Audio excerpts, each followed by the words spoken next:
Geography. आज हम पढ़ेंगे पृथ्वी के 4 मंडल। 4 मंडल, 4 मंडल में सबसे पहले हम पढ़ेंगे वायुमंडल।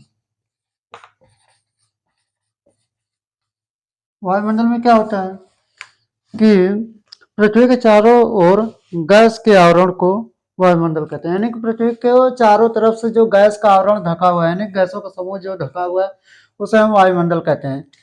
यानी कि इसका मतलब क्या होता है कि पृथ्वी के चारों तरफ क्या है, गैस का आवरण है या गैसों का समूह है जो पृथ्वी को ढके हुई है, जिसे हम वायुमंडल कहते हैं। इसमें विभिन्न प्रकार की गैसें पाई जाती हैं। सबसे ज्यादा इसमें पाई जाती है नाइट्रोजन, जो कि आप जानते हैं 71%। फिर ऑक्सीजन है 20.8% लगभग 21%। और आपका होता है फिर CO2 होता है, फिर आपका आर्गन होता है। इस प्रकार से अन्य गैसें जो 1% हैं, अन्य गैसों में जो CO2 है, आर्गन है, हीलियम है, मतलब तमाम गैसें आती हैं। उसके बाद आपका आता है एक जलमंडल। जलमंडल क्या है कि पृथ्वी पर जल क्या है, ठोस, द्रव और गैस तीनों रूप में पाया जाता है। पृथ्वी पर जल ठोस, द्रव व गैस तीनों फॉर्म में पाया जाता है। ठोस में क्या है, बर्फ हो जाता है, और द्रव में आपका पानी है, और गैस में आपका जल वाष्प है।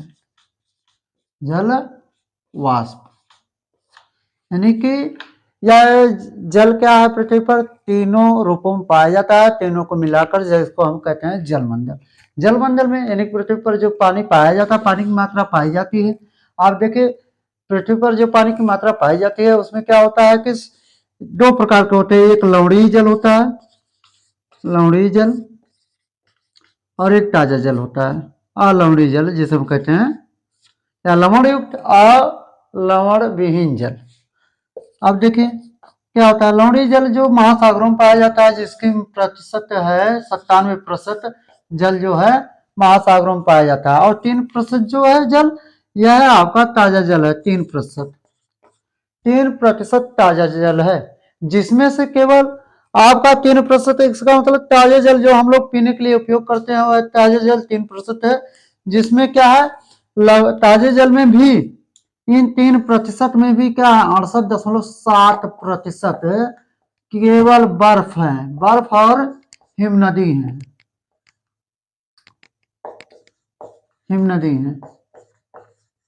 और इसमें 30% क्या है, भूजल है, यानी कि भूमिगत जल है, जो 3% ताजा जल है। और उसमें 1.2% क्या है, यह सतही जल है। सतही जल 1.2% है, जिसमें से क्या होता है कि उसमें भी आपका जो 2% सतही जल है, वह 2% नदी का है, और 87% झीलों में है। 87% झीलों में है, यानी कि जो आपका सतही जल बह रहा है, वह 2% केवल नदियों में है, और 87% क्या है, झीलों में है। उसके बाद जो बचता है 11%, इसका 11% क्या है, वह दलदली स्थानों में है, जिसका हम यूज नहीं करते हैं। इसका मतलब क्या होता है कि बहुत ही कम मात्रा में पानी जो हमको मिलता हुआ है उपयोगी होता है। अगर हम पानी का विवेकपूर्ण से उपयोग ना करें, यानी कि जहां पर क्या है, पानी अधिक मात्रा में उस वहां पर हम क्या करें, अधिक से अधिक अगर दोहन करने लगेंगे, तो भविष्य में क्या हो जाएगा, भूमिगत जल खत्म हो जाएगा, जहां पर पानी का संकट आ सकता है। ऐसी समस्याओं से निपटने के लिए हमको क्या करना चाहिए, पानी का विवेकपूर्ण उपयोग करना चाहिए, ताकि आने वाले भविष्य में जो खतरा है उसको टाला जा सके। उसके बाद आपका पानी तो हो गया आपका जलमंडल वायुमंडल। अब आगे देखेंगे, इसको नोट कर लेंगे।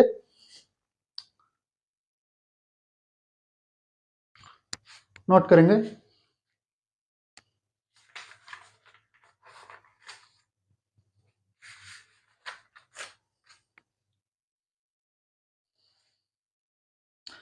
देखिए, पानी जो है यानी कि पृथ्वी पर बहुत ज्यादा पानी है।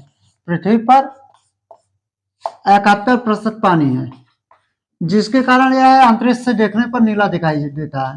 अंतरिक्ष से देखने पर नीला दिखाई देता है, इसलिए इसे हम क्या कहते हैं, नीला ग्रह भी कहते हैं। इसको नीला ग्रह या ब्लू प्लेनेट कहते हैं, यानी कि नीला ग्रह भी कहते हैं पृथ्वी को। यहाँ पर पानी की मात्रा बहुत अधिक मात्रा में है। ठीक है, मिटाते हैं।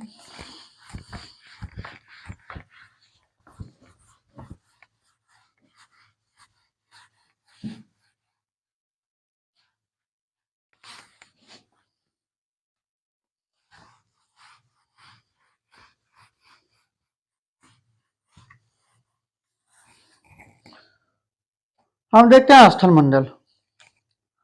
स्थल मंडल में क्या है? स्थल मंडल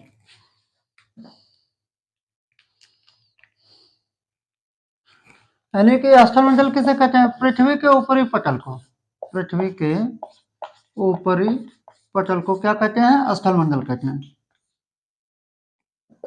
अब देखिए इसमें क्या होता है कि यह जो भूपटल है, यानी कि पृथ्वी का ऊपरी सतह जो स्थल मंडल कहला रही है, जो पृथ्वी का आंतरिक संरचना है, पृथ्वी का आंतरिक भाग है, उससे क्या है, कमजोर होता है। आंतरिक भाग से कमजोर। अब देखिए, यह स्थल मंडल भंजनशील होता है, भंजनशील। जैसे क्या है, किसी भी औजार से या किसी भी हथियार से आसानी से हम इस स्थल यानी भूपटल को तोड़ सकते हैं। अब वो स्थल मंडल में क्या आते हैं? जैसे आपका पहाड़ है, समतल मैदान है, ये सब क्या है कि पर्वत है, पठार है, ये सब स्थल मंडल में आते हैं। किस में आते हैं? स्थल मंडल में। कौन कौन आते हैं? पर्वत अधिक से अधिक, पठार, मैदान, वन, जंगल, इस ये सब क्या है? स्थल मंडल में है।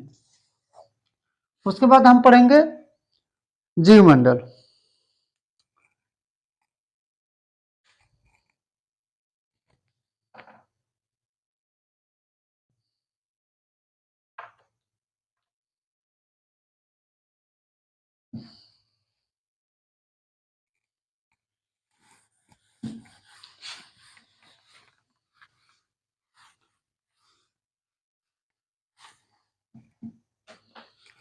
जीवमंडल,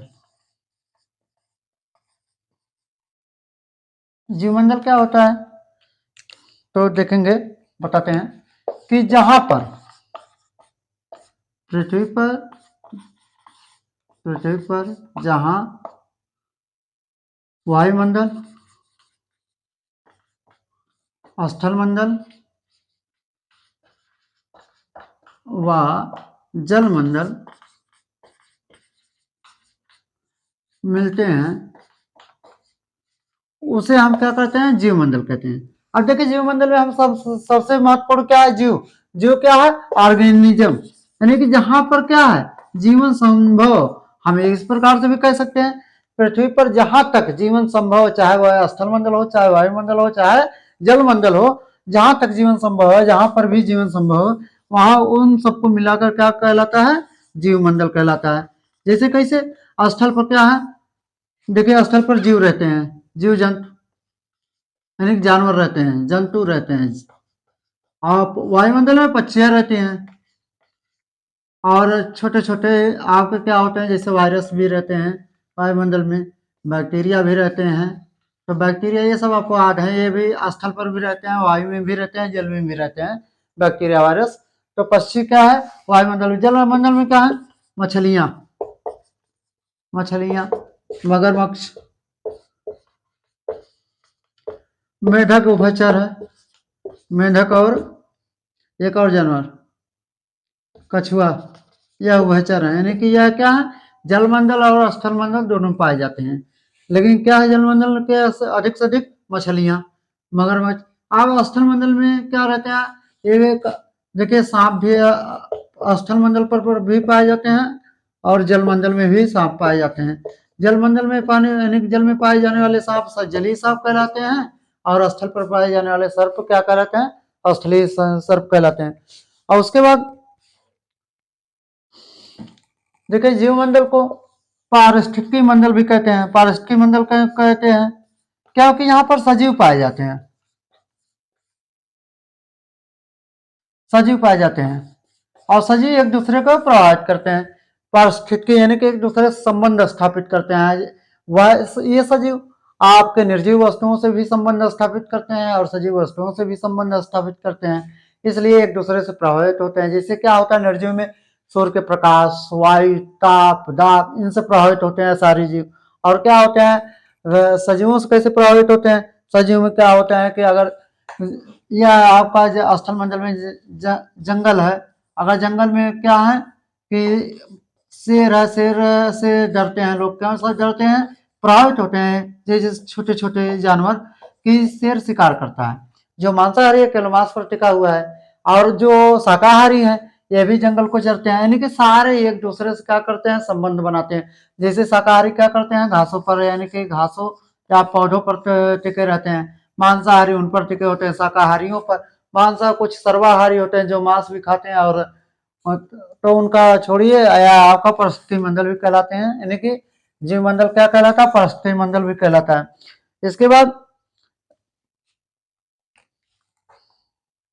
देखिए कह रहा है कि यह जीव मंडल यानी कि जीव मंडल क्या है, समुद्र तल से, समुद्र तल से 8 किलोमीटर की ऊंचाई तक पाया जाता है। 8 किलोमीटर की ऊंचाई तक पाया जाता है, ऊंचाई तक पाया जाता है। हमारे पृथ्वी पर 6 अरब से अधिक मानव जनसंख्या, 10 अरब से अधिक जीव जंतुओं को प्रजातियों जीव जंतुओं की प्रजातियों तथा 35,05,000 वृक्षों की प्रजातियां पाई जाती हैं। मतलब इतनी ज्यादा जनसंख्या सबसे अधिक किसकी है, वृक्षों की है।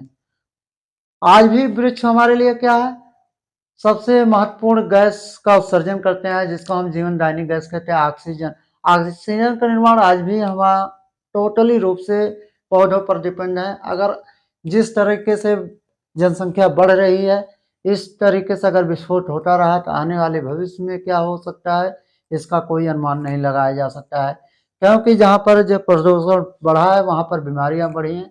इसलिए हमको क्या करना चाहिए, अधिक से अधिक वनोन्मूलन पर रोकथाम लगानी चाहिए और अधिक से अधिक पौधों का या वृक्षों का रोपण करना चाहिए, जिससे हमको पर्याप्त मात्रा में क्या ऑक्सीजन मिलती रहे और जीवन सरल और सुचारू रूप से चलता रहे। आज का क्लास यहीं समाप्त होता है। धन्यवाद। अगले क्लास में हम पढ़ेंगे भू आकृति विज्ञान। तो नए क्लास में आएंगे, तब तक लिए नमस्कार फिर से। और वीडियो अच्छा लगे तो लाइक और सब्सक्राइब कीजिए, शेयर जरूर कीजिए। धन्यवाद।